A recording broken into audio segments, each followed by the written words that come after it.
ನೋಡಿ, ಆಟೋ ಚಾಲಕರ ಸಂಕಷ್ಟ ತಪ್ತಾ ಇಲ್ಲ, ಅವರಿಗೆ ಪರಿಹಾರ ಸಿಗ್ತಿಲ್ಲ. ಬೆಂಗಳೂರಿನ ಎಲ್ಲಾ ಏರಿಯಾದಲ್ಲೂ ಕೂಡ ಗ್ಯಾಸ್ಗಾಗಿ ಪರದಾಡ್ತಾ ಇದ್ದಾರೆ.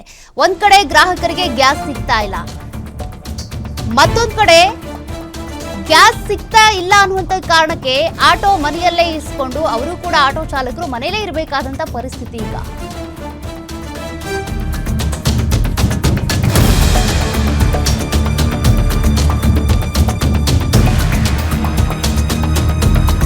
ಗ್ಯಾಸ್ ಕೊರತೆಯಿಂದಾಗಿ ಬೆಳಗ್ಗೆಯಿಂದನೂ ಆಟೋ ಚಾಲಕರು ಕ್ಯೂ ನಿಂತಿದ್ದಾರೆ. ಹೊಟ್ಟೆ ಪಾಡ್ಗೋಸ್ಕರ ಗ್ಯಾಸ್ ಬೇಕೇ ಬೇಕು. ಆಟೋ ಇದ್ರೂ ಕೂಡ ಈಗ ಗ್ಯಾಸ್ ತುಂಬಿಸೋದಕ್ಕಾಗ್ತಿಲ್ಲ. ಗ್ಯಾಸ್ ಇದ್ರೂ ಹಾಕೋದಕ್ಕೆ ಬಂಕ್ ಸಿಬ್ಬಂದಿ ಈಗ ಹಿಂದೇಟಾಗ್ತಿದ್ದಾರಂತೆ. ಸಿಬ್ಬಂದಿ ಮೇಲೆ ಆಟೋ ಚಾಲಕರು ಹಲ್ಲೆ ಮಾಡಿರುವಂತ ಘಟನೆ ಕೂಡ ನಡೆದಿದೆ.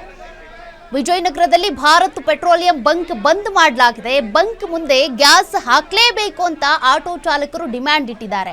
ಈ ಸಂದರ್ಭದಲ್ಲಿ ಪರಿಸ್ಥಿತಿ ಬಿಗಡಾಯಿಸಿದೆ. ಪೊಲೀಸರು ಕೂಡ ಬಂದು ಸ್ಥಳಕ್ಕೆ ಭೇಟಿ ನೀಡಿ ಪರಿಸ್ಥಿತಿ ಸರಿಪಡಿಸುವಂತ ಕೆಲಸ ಮಾಡಿದ್ದಾರೆ. ಆಟೋ ಚಾಲಕರು ಹಾಗೂ ಗ್ಯಾಸ್ ಸಿಬ್ಬಂದಿಯ ಆ ಬಂಕ್ ಸಿಬ್ಬಂದಿಯ ನಡುವೆ ನಡೆದಿರುವಂತಹ ಗಲಾಟೆ ದೃಶ್ಯಗಳನ್ನ ನೀವು ಗಮನಿಸ್ತಾ ಇದ್ದೀರಿ. ಗ್ಯಾಸ್ ಸಿಗೋವರೆಗೂ ಕೂಡ ನಾವಿಲ್ಲಿಂದ ಹೋಗೋದಿಲ್ಲ ಅಂತ ಆಟೋ ಚಾಲಕರು ಪಟ್ಟು ಹಿಡಿದಿದ್ದಾರೆ.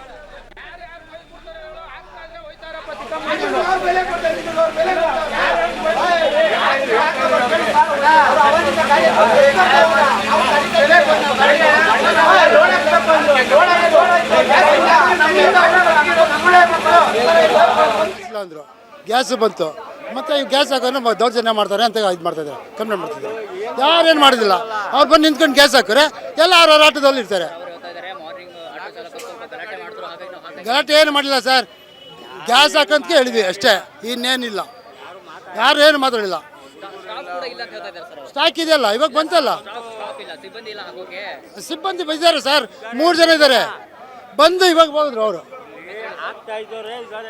ಹೌದು, ಬೆಳೆಯಿಂದ ಗ್ಯಾಸ್ ಇಲ್ಲ ಅಂದರು. ಗ್ಯಾಸ್ ಬಂತು ಮತ್ತೆ ಗ್ಯಾಸ್ ಹಾಕೋರು ದೌರ್ಜನ್ಯ ಮಾಡ್ತಾರೆ ಅಂತ ಕಾಯ್ಕೊಂಡಿದ್ದೀವಿ. ಅನ್ಲೋಡ್ ಆದ್ಮೇಲೆ ಪೇಷನ್ಸ್ ಕೊಟ್ಟು ನಾವು ನಿಂತಿದ್ದೀವಿ ತಾನೆ. ಅವರು ಕರೆಕ್ಟಾಗಿ ಇವಾಗ ಅನ್ಲೋಡ್ ಆದ್ಮೇಲೆ ನಮ್ಗೆ ಏನಿದೆ ಅದು ಮಾಡಿದ್ರೆ ಅವ್ರ ಪಾರ್ಗೆ ಆಟೋ ಹಾಕ್ಸ್ಕೊಂಡು ಹೋಯ್ತಾ ಇರ್ತಾರೆ. ಏನಕ್ಕೆ ನಿಂತಿರ್ತಾರೆ? ಗ್ಯಾಸು ಹಾಕ್ಸ್ತಾರೆ, ಕಾಸು ಕೊಡ್ತಾರೆ, ಹೋಯ್ತಾ ಇರ್ತಾರೆ ಅಷ್ಟೇ.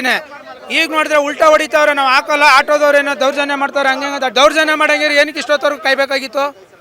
ನಾವು ನಾಷ್ಟ ಮಾಡಿದೆ, ಮುಖ ತೊಳಿದೆ, ಏನಕ್ಕೆ ನಿಂತಿರ್ಬೇಕು ಕಾಯ್ಕೊಂಡಿದ್ದೀವಿ. ಅನ್ಲೋಡ್ ಆದ್ಮೇಲೆ ಪೇಷನ್ಸ್ ಕೊಟ್ಟು ನಾವು ನಿಂತಿದ್ದೀವಿ ತಾನೆ. ಅವರು ಕರೆಕ್ಟಾಗಿ ಇವಾಗ ಅನ್ಲೋಡ್ ಆದ್ಮೇಲೆ